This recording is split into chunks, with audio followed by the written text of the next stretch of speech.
Hello, hello, hello, everyone. How is everyone doing today? You are listening to Heart with Saima. It's a show where we talk about different people, we bring in different people, and we talk about amazing things that other people are doing.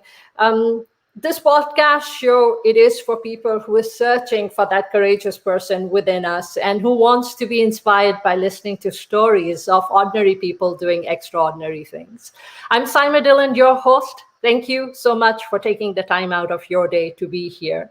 Without waiting anymore, let's dive right in. The guests that I have on my show today are I have Molly, and I have Paula.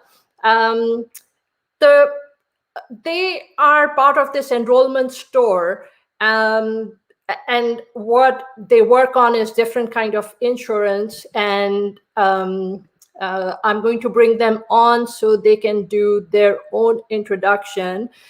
Bear with me just a little because I just had some bit of a technical issue. That's why I was a little bit distracted because I was taking care of that issue. So bear with me just a moment. Sorry about that. Give me just a moment.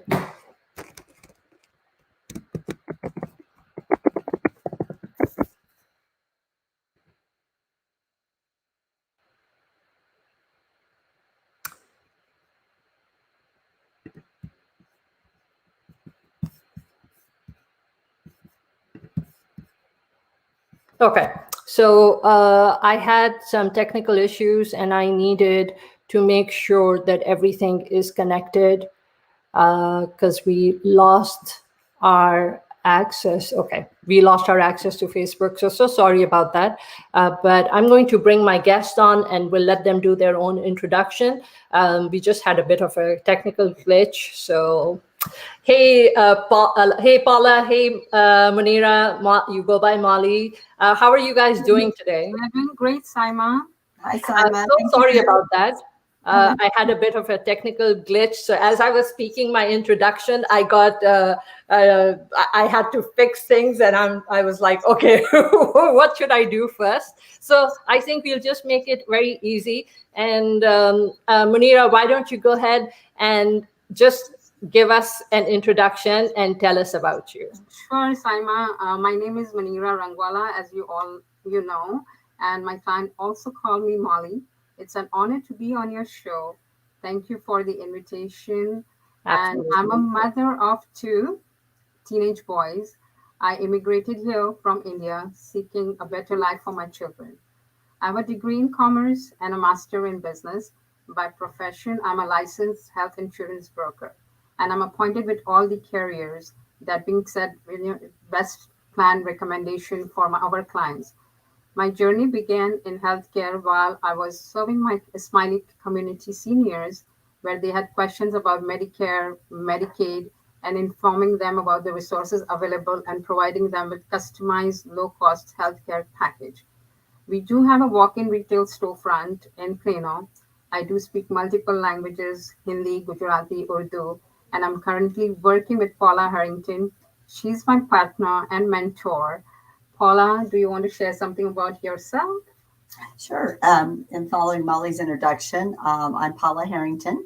I've lived in this area of Texas since 1996. I raised two children here, stayed home with them for 10 years. They're now young adult people. And I went to work when they were a little bit older, when I felt like I could work part-time in the kids were in school, and got my start in health insurance in the small group market, helping employer groups get benefits for their employees. And I worked for a small insurance agency for about 2 years. And then in 2008, I started Harrington Insurance Solutions, which was a small boutique. It was me and two other assistants working together. And in 2009, that's when they passed the Affordable Care Act, which changed the whole way we did health insurance. And while other brokers that had been in the industry longer than I had been frustrated with the system and didn't want to learn something new, I had the opportunity to dig in and learn it. I'd stay up late at night reading legislation and trying to figure out the new system so I could help my clients. And the ACE and the and that started the onset of people needing help. There were so many people calling me in 2014 when they opened up the marketplace that I couldn't get to them all. And that I have a passion for people, and it broke my heart. So I met with a gentleman to see if maybe I could do things better or create a different system. And he said, you have so much knowledge and you've learned so much. I think you need to start training other agents to do that, to do what you do. And then I talked to my husband. I said, I feel like our community really needs help with this. And God laid on my heart the vision of the Enrollment Store. And we opened it up in 2015, just a year later. And the response we got from the community, because you can find a home and auto place on every corner to buy home and auto insurance. But people were like, where do we go for health care? So the government was setting up, the websites and the computer, but they didn't understand the questions, the eligibility questions, the applications, what they meant. And then when they had to pick out insurance, they didn't understand the plans and the networks in the community. So there was just a lot of demand for what we do. And again, Molly and I together have 20 years experience. Oh, wow. So that's a long time. And Paula and Molly, first of all, thank you guys for sharing your background. And and I think that's basically the reason that you guys are on the show is because you have a passion for helping other people. And, it's just extremely important for our listeners to realize the importance of understanding the healthcare benefits that we have access to, whether it's something that is Medicare that you get access to after a certain age, or it's something, it's Obamacare, or it's things which are being provided by the government and that you do pay for, but at least you should have the knowledge and the information. You guys have a lot of experience. So how about, I know that for me, the primary purpose when I approached Munira to bring you guys on was to educate people about Medicare. And because people do not know anything about Medicare, and that was the primary purpose. So I would love for you guys to start with giving people an overview of Medicare, and then talk about Obamacare, marketplace plans, because I know open enrollment is starting is between October 15th and December 7th.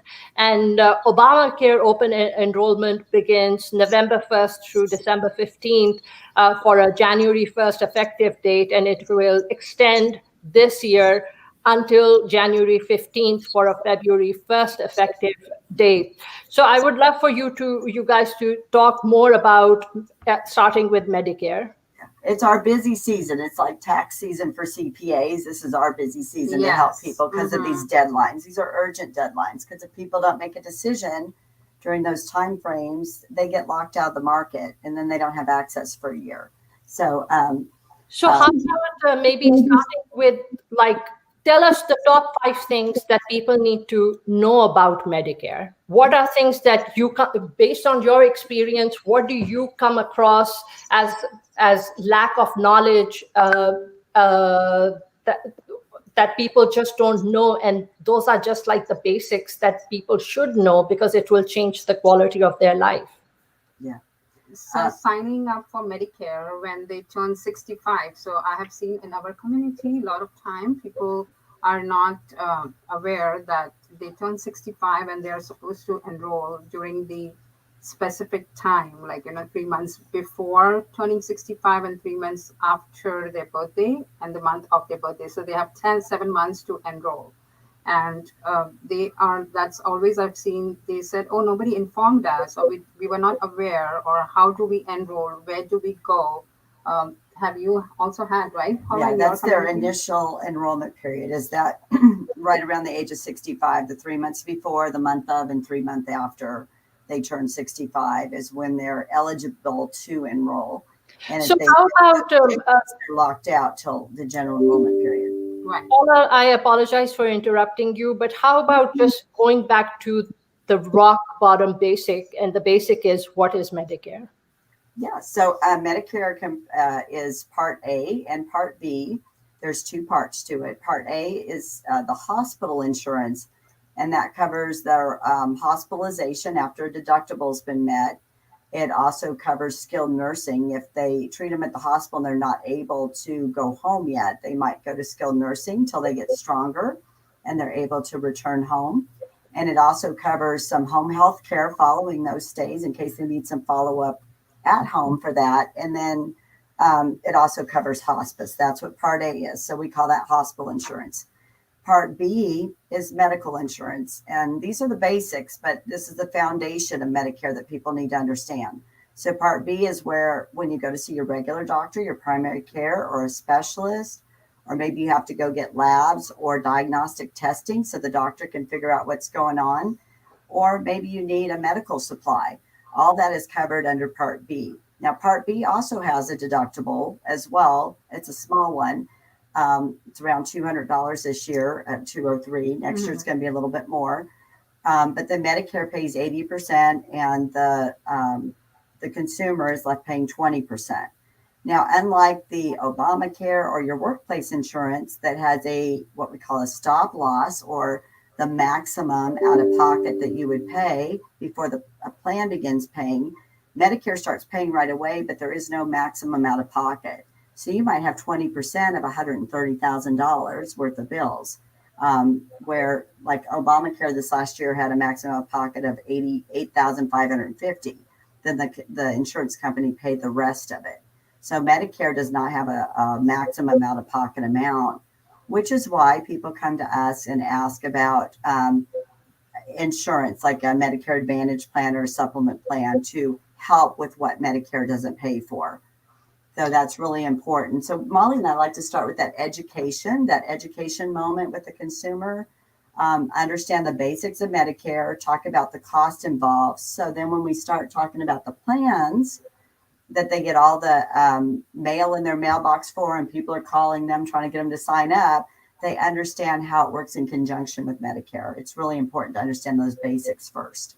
Mm-hmm. Mm-hmm. So your information that you're starting right now, who does this information pertain to? So Medicare pertains to any listener who's in their 60s, early 60s, and they're approaching that point of 65 where they will become eligible for Medicare. What are the eligibility requirements for Medicare?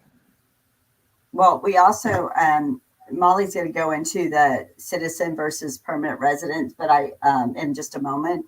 But yeah. Medicare is not just for those over 65. We started with that as a presumption, but it's also for folks under 65 who have applied for disability and they're getting Social Security income, disability income.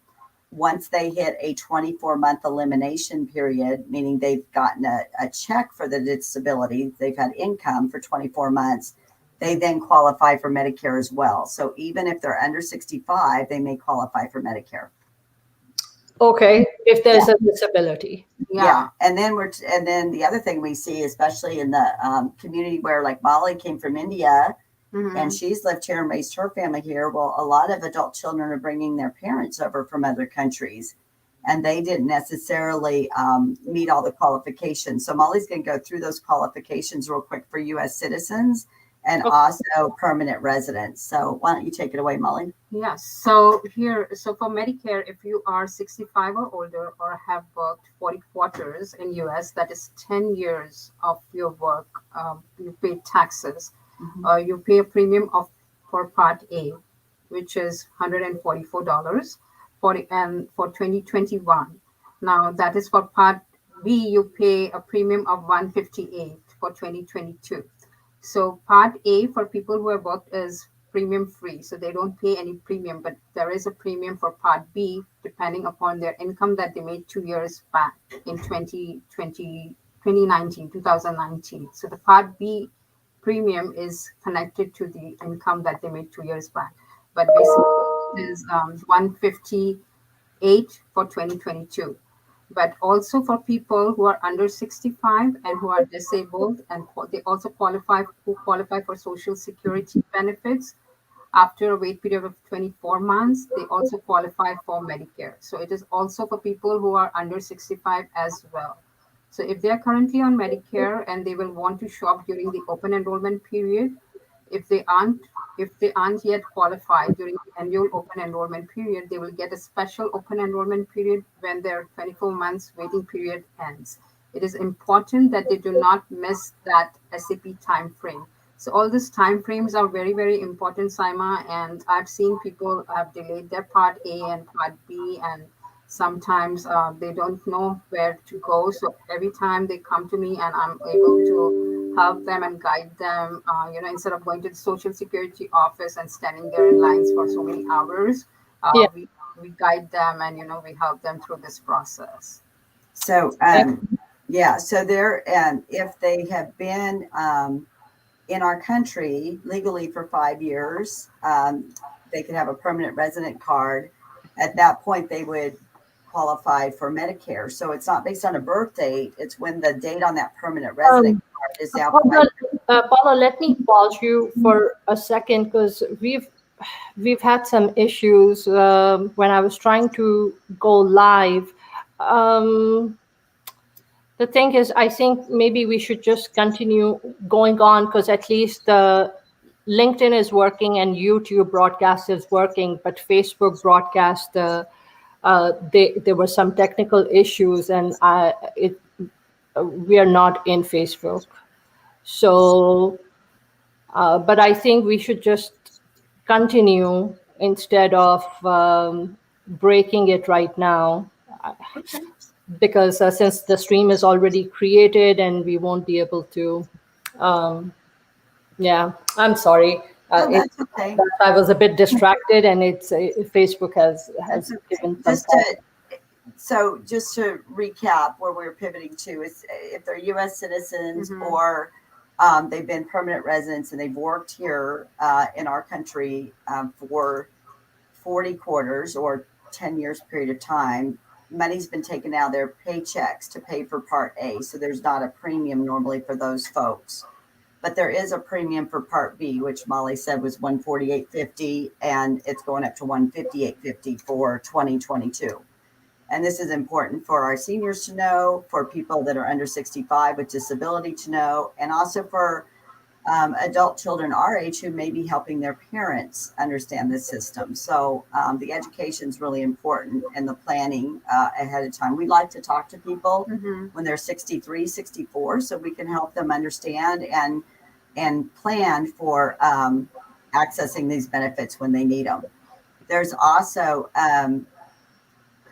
if they're new immigrants to our country and they're over 65, once they've been a permanent resident here for 5 years, then they qualify for a special enrollment period with Medicare. So I started to say the date on their permanent resident card, there's a date on there that says when that card was issued. They need to watch that date for the 5 years to make sure that gives them a special enrollment at that time to look at Medicare. In the meantime, if they missed that date, like Molly said, or they didn't sign up when they turned 65, if they were already eligible through our system, they are considered late enrollees, and there's penalties that start accumulating on top of those premiums we talked about. So we want to help them avoid those lifetime penalties that accumulate. But should that happen, they need a consultation with us, because sometimes we can help them avoid the penalties. Sometimes we just need to let them know what they are and get them in the general enrollment period. The general enrollment period Molly's going to tell you about is once a year, and it happens January of each year. For those people that missed out, they didn't know this stuff, they missed their date, they need to talk to us before that, between January and March for that general enrollment period, because they might qualify for a special event. Yeah. Yeah, but again, I would like to make that point, Paula, is like our community who are immigrating from back home and Part A, which costs like, if they have not worked here for 10 years, Part A is since they've not worked here, they have to buy in for Part A, which is how much, around 471. 471. Plus they buy in for Part B, which is 158. So we are looking at around $600 buy in for only the Medicare Part A and B, and that costs a lot for people who cannot afford. And I mean, that's quite a bit. Yes, that's quite a bit. And I've always seen in our community, our parents have never worked here, and then they just immigrate here, and then it's all that dilemma, and then they always say, oh, we need health insurance, what should we do? And I have a lot of that kind of consumer who are always looking for health insurance for their parents. And then good thing about Obamacare, so we would like to mention about Obamacare, where if they have not for Obamacare, it is also for over 65 as well, so which is a great market to be in as well. And they can get great health care, buying subsidy if they file taxes. And if they have a green card and social security number, they can apply for Obamacare. Of course, Obamacare is income-based, but, if they have, there is income criteria for that. And if they have minimum income of $18,000 for a couple, then they can qualify for Obamacare. So they do have access for health care. And we also see sometimes husband and wife working, and they might have children that are in our school system and bring mom and dad over, and mom and dad aren't working outside the home, so they don't really have their own tax return to file on. They can, if they're living in their home with them, they can get them a tax ID number, and they can declare them as dependents on their tax return. So we would have a family size of 6 on that tax return, but let's say the young couple is working and they have access to their own workplace benefits. They can't add mom and dad their workplace benefits, only their children. But now we can take their tax family and we can help them qualify and get mom and dad a subsidy to qualify for the Obamacare market. So depending on how the family is constructed, what their income levels are, we've also had it where they pay mom and dad an income to help with childcare and light housekeeping and cooking and shopping, because mom and dad are there helping anyway, and they actually pay them for it. And then mom and dad are paying some rent back or toward utilities and stuff, but that gives them their own tax return to file each year, even if it meets just the minimum amount. But then we can have them live here and have insurance and access to health care. So that's good. Not just to, the important thing about it is we've seen things happen to people. You always think you're going to outlive your parents, right? But I had one couple where just the husband worked, he was an attorney, and he had a major stroke. And now the wife, who stayed home with the 2 kids, one was in college, one was in high school, and the parents that lived in that household were all relying on that one income that has been cut to disability income because of the stroke. So it's really nice to be able to have mom and dad set up and qualify, because if they've been here 5 years and they work here as well and they tax pay into our system, now they might qualify for that Medicare she talked about that was $471 and $158 for a total of around $600. We might be able to then get them qualified for Medicaid down the road and have, which is the state system, and have the state pick up those premiums should something happen to their family sponsors. So it's really important to understand the system and have somebody who knows you and your family over the years that can help you navigate that. Absolutely. So those were the requirements for Obamacare, and those were the requirements for Medicare.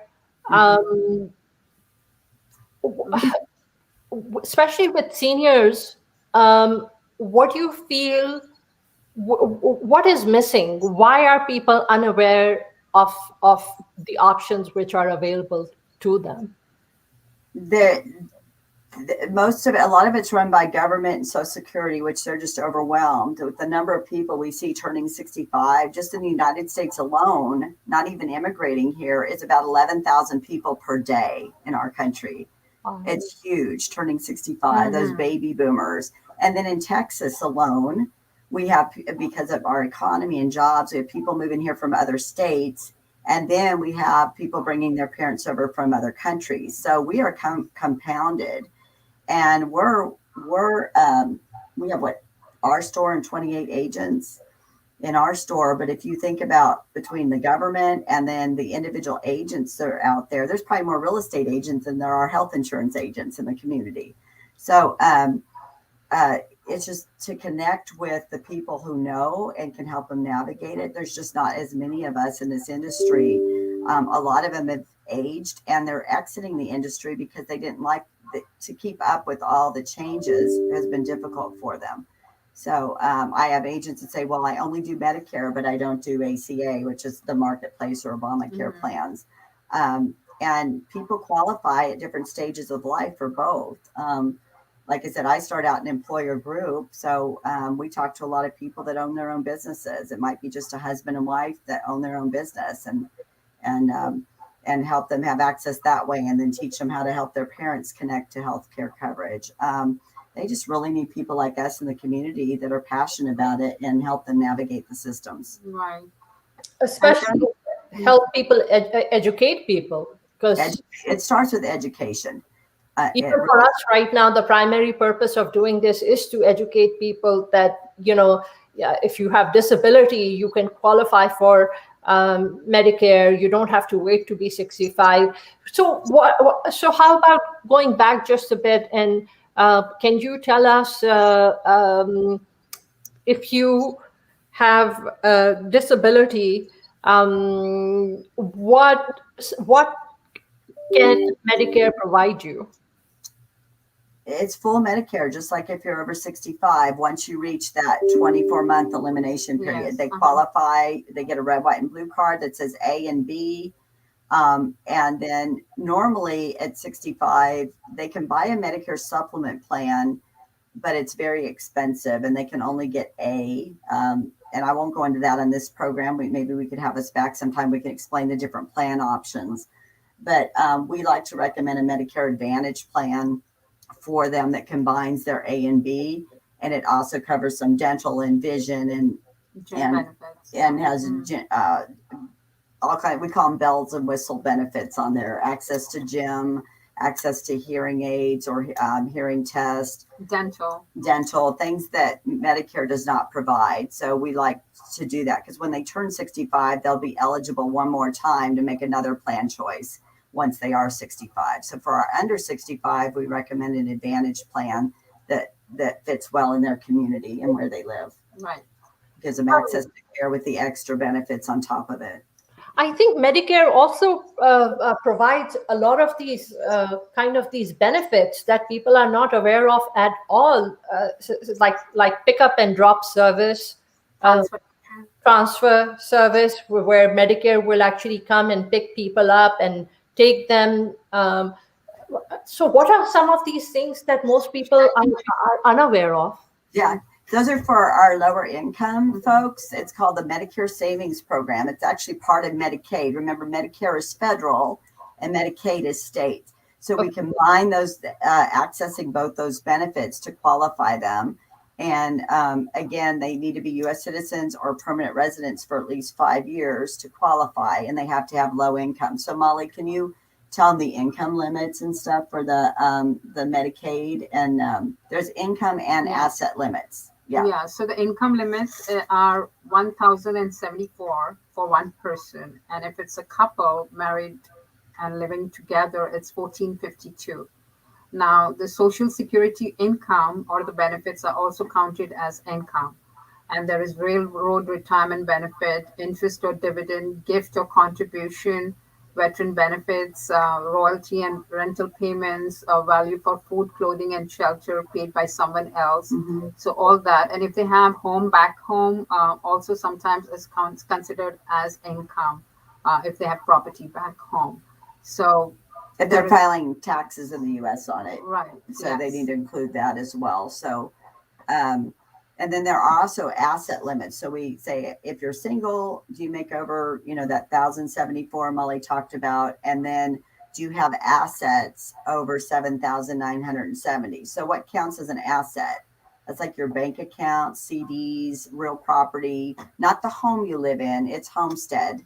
But if you own a rental property, if you have life insurance policies, sometimes they have cash buildup in them, or annuities, stocks, bonds, gas and mineral rights, jewelry, antiques, and extra cars. They get to have one vehicle, but if they had extra vehicles, it would count as an asset. So, but when we get into the low income, most of them have already used up those assets, on things that they need to live. And by the time we meet up with them and screen them for it, we can help them apply for that Medicaid savings program or Medicare savings program, which is a portion of Medicaid.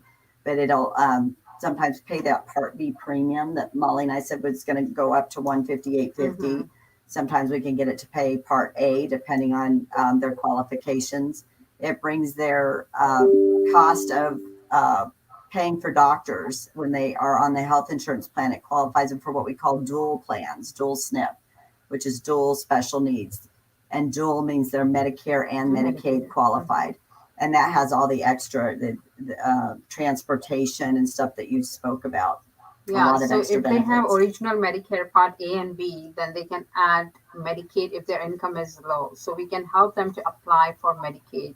Again, there is all this criteria and all these questions that we need to screen them before, we can help them to apply with the state. Yeah. So when someone approaches you, what is the process? First, we start with the education, just to understand the basics of Medicare. And then we have the Enrollment Store has a fact finder that we go to ask them questions like if they have doctors they're already seeing, maybe a primary care, some specialist. We can't ask them health questions, but we can ask them if they would like us to check to make sure doctors are networked when we shop the different plans. We can also ask them if they'd like to share with us a list of prescription drugs so that we can make sure their drugs are covered, and if so, for how much. And we get to the bottom. We also ask what hospital systems are in their area where they live or that they prefer, because Dallas has so many. Some people prefer like Baylor, some people Presby or Texas Health Resource. Some live near a medical city and that's their main hospital. So we like to make sure that the hospital that they're comfortable getting service in is also a network. And we ask if there's any other questions. And at the very bottom, we ask if they travel. They travel just within the U.S., outside the U.S. Are they mostly here in Texas? Because it kind of gives us an idea of what type of plan that they might need. And then we ask them we make the statement, if your income is lower than like $1,200, your household income, if you're individual or if you're a couple, is it greater than or less than $2,500? And if they say yes, we let them know they might qualify for other benefits like extra help with prescription drugs or that Medicare savings program we were talking about. So if they say no, it's over that, then we don't need to turn to these other resources. We know we just begin shopping the plans with the information we need. If they say, yes, it is under that, we know, and they share that with us, we know, hey, we can slow down and share more information with them about the available resources we have to connect them to. Yeah, and Saima, our community, they love one-on-one, so they always call me, they come to the office, and I sit down with them for an hour, do the consultation, and we don't charge anything for the consultation. Just to let you know, it is if they sign up, then the insurance company is going to take care of us. So if you come on Saturday morning, Molly usually has a tray of little snacks and food. She has just a heart of a hostess. Yes, she makes sure they're taken care of. She likes to treat them and that's wonderful. Enjoy that time together and really get to know their needs. Yes, and I do speak Hindi, Gujarati, Urdu, so people are more comfortable. So talking in our language. So I believe I have a lot of clients, right, Paula? She does. Yeah, Yes. it's a huge need in the community. So, Absolutely. I mean, I know whenever I have Medicare question, I message her. Yeah. So I think for me, Munira is like the go-to source for any question. Yes, and Saima, also I would like to mention we also get invited to do education event at the mosque, and Paula and myself we go out and we have a lot of questions over there. Of course, it has to be educational because we can just and we take some snacks sometimes if they want to, and we take part in health fair if the mosque is having a health fair, or if they want us to come out and talk about Obamacare or their Medicare plans, so we can always come out there and, talk and understand their questions and, help them as well. Yeah. So, guys, before we end the show, what are a few of those things that you guys feel that, oh my God, I wish people really knew this. It would make such a huge difference to the quality of their life. I would say don't rely on, we've done it too long in this country, that someone can walk into an emergency room and not be turned away. That is true, but they are there for acute care. That are you life or death, heart attack, stroke, can't breathe, bleeding out. So many people will turn to emergency room because they didn't stop to think about how to connect to care when they were feeling better. They wait till they're feeling bad and they go to the emergency room. We have a story of one lady that we met at one of the mosques. It was an educational event a couple of years ago. And she's a young mother, single mom with 3 kids. And she was having a lot of pain. It was getting worse. And she went to the emergency room. It turned out she had really, really bad infection. It was getting to be a kidney infection, but it was started out as a bladder infection that went to kidneys. And they had to put stents in. And they did it because of the emergency. But then she got the discharge paperwork. It said follow up with the urologist and within so many days. And then there was care that needed to be done where they were checked, I think every 3-4 weeks. And then they're supposed to come out after 3 months. She couldn't get any of that follow-up care. She was calling around. It wasn't an emergency anymore for the emergency room to enter back into. And she couldn't get the follow-up care she needed because they were turned her down saying you don't have insurance. And she started reading on the internet about they can't stay longer than 3 months, and she didn't have insurance. And she was really, by the time we met her, she's like, she was scared she was going to get a really bad infection with the stents and die and not be around for her children. That was the amount of fear that had gripped her. And we were able to enroll her in the Affordable Care Act. And again, she had tried on her own when it was open enrollment, and she got this letter that says you're not eligible, but she didn't understand it. Well, we were able to go and open up a special enrollment for her because at the time she didn't have the income that was required, and it was sending her and her family to CHIP and Medicaid.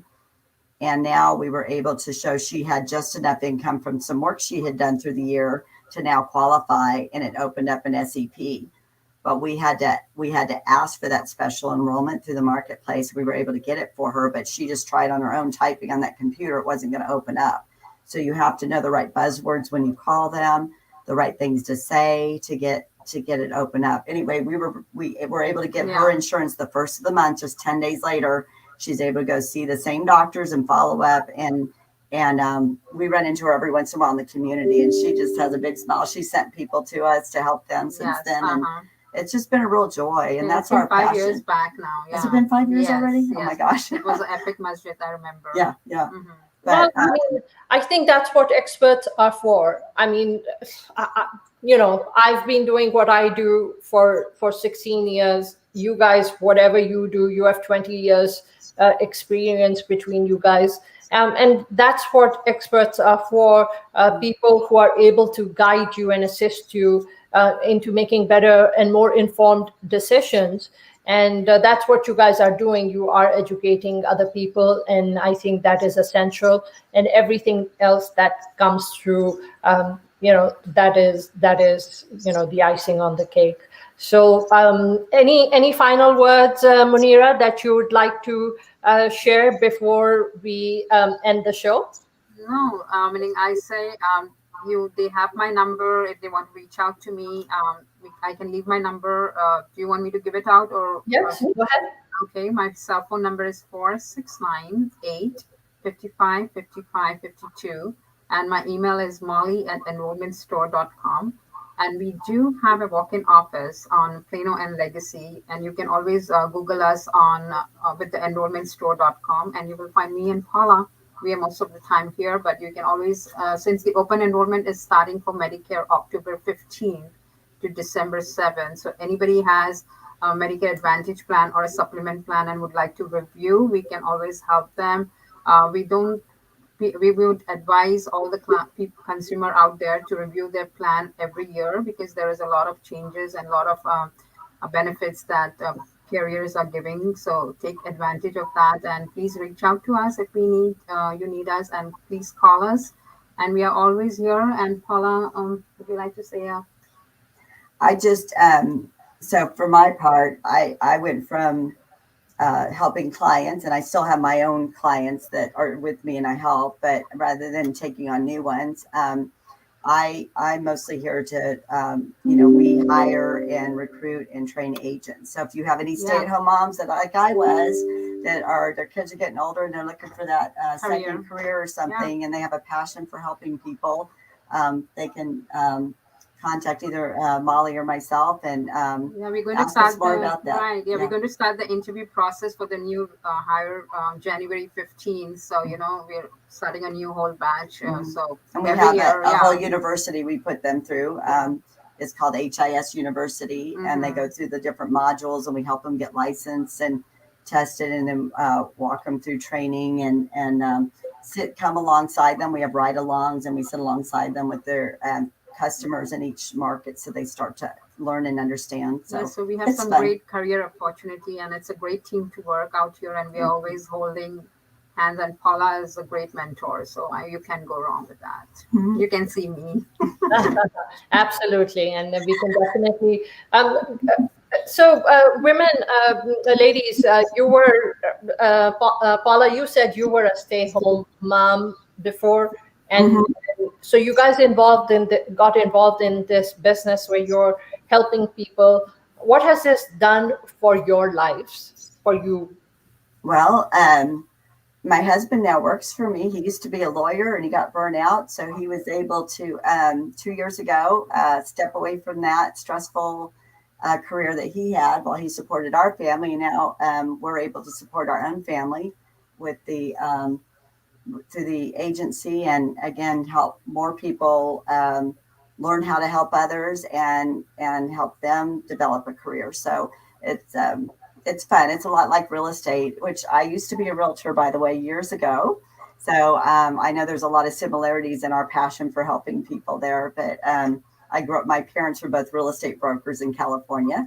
I got my license at 21 and I sold till I guess I was 26, 28 when I moved to Texas. So I've never sold Texas. I never got a license here, but I do understand that and the passion and how fun that industry is as well. So, yeah. What about you, Munira? Yeah, so my journey also began with when I was a board member in my Smiley community, where I was working with seniors, and that time I did not have my license, and I was bombarded with this questions like, what do we do? How do we get resources? And we were like struggling to get questions and answers. And then, slowly my journey began from there, and I started helping them. And here I am, an expertise now in my community. So every day, I think 5 to 10 calls come from there. And I have Saturday is my service day. So I have people. They come all the way from Carrollton and sometimes driving from Fort Worth also. So I help them all the time. And I'm blessed to help them because that's where, my passion is, helping them and connecting to the right resource. So it's just layering that knowledge, layer over the years. And we learn more and more with every day. And the laws change, depending on who's in office and what laws are passed or how they're being implemented. So we spend a lot of time certifying and staying on top of our industry to be the best of the best. It's important. What would you like to tell other women? You know what? Whether you're working now, just with the purpose of paying the bills, or if you've stayed at home, or I have a lot of people that went to college, had a career, then stayed home with kids. And I've also had some gentlemen that were maybe laid off at the age of 50 or 60 and trying to find that corporate job again. And it was hard to get traction. It really is. If you love helping people, it's a very fulfilling career. And it just takes some grit and determination. And layering the knowledge, but it's fun. It really is. For me, I didn't go back to real estate because my kids were still young at the time I could have gone back to work, and it was mostly weekends and evenings. So it was harder for me by the time they were involved in their activities. So I thought, well, at least with insurance, it's mostly those daytime hours. And then of course, during open enrollment, we work weekends and put in those extra time, but that's seasonally, like a tax season would be for a CPA. So anyway, it's good work-life balance for us. Yep. Mm-hmm. Well, we kayak together. We work together, but we also play together. We have a lot of fun together. Yeah, we have a lot of fun together. Yes. That's wonderful, because I think that's always very important. So, ladies, it's been an honor having you here, enriching me, my knowledge and my education. So thank you for spending this time with me. I do apologize for, that technical glitch, but hopefully we bring you back and we can go a little bit more in detail. So I'm going to end the show. Bear with me just a moment. And folks, I do apologize for the technical glitch, but thank you for taking the time out of your day to hear what was shared on today's podcast. If this inspires you to take the next step in your journey, then I would like to invite you to join my email list by emailing vip@saimadhillon.com. And of course, if you think that this information can help someone else, then help me change lives.